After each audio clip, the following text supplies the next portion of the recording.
Bonjour à toutes et à tous, et bien ce lundi 21 octobre commence une nouvelle semaine truffée de résultats trimestriels. Alors les résultats trimestriels, ce n'est pas aussi important que les résultats annuels ou que les résultats semestriels. Néanmoins, ceux du troisième trimestre ont le mérite de pouvoir poser beaucoup plus clairement désormais les perspectives pour l'année en cours, c'est-à-dire l'année 2024.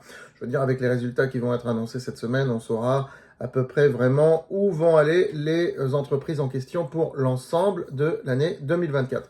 Alors cette séance n'est pas fantastique puisque je regarde l'écran en même temps que je vous parle, puisque le CAC 40 perd 1% au moment où je mets ce message. 7537 points. Les volumes sont faibles, les volumes sont très très faibles. Par contre, il y a des hausses très intéressantes pour ce qui nous concerne, comme Hop Mobilité qui est en train de repartir, j'ai l'impression, en ce moment, à suivre. Alors, vous avez beaucoup d'analyses sur cette valeur sur francebourse.com, analyse fondamentale, analyse technique, c'est une valeur que nous suivons très régulièrement, et ce, depuis 6 mois à peu près.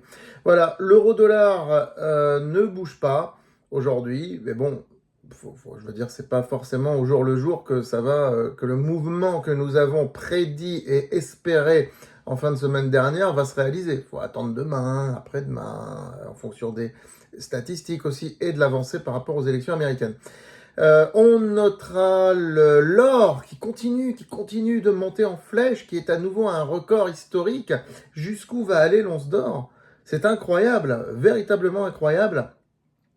2735 $ l'once, on croirait rêver. C'est-à-dire que aujourd'hui, je veux dire, n'importe quel marchand d'or décent ne peut pas vous racheter de l'or, des bijoux en or 18 carats en dessous de 48 ou 49 euros le gramme, soit dit en passant, si vous souhaitez vendre de l'or. En tous les cas, les trackers or que nous avons en portefeuille, on ne les vend pas. Je l'ai déjà dit et expliqué la semaine dernière sur francebourse.com. Pour ceux qui ne connaissent pas, inscrivez-vous à francebourse.com. Vous recevrez nos mails, nos recommandations, nos suivis et inscrivez-vous à cette chaîne YouTube où je mets un message de début de semaine, de milieu de semaine et de fin de semaine, plus des messages si l'actualité l'exige, plus des interviews quand je trouve des gens à interviewer, plus des focus sur les actions. Voilà, à très bientôt.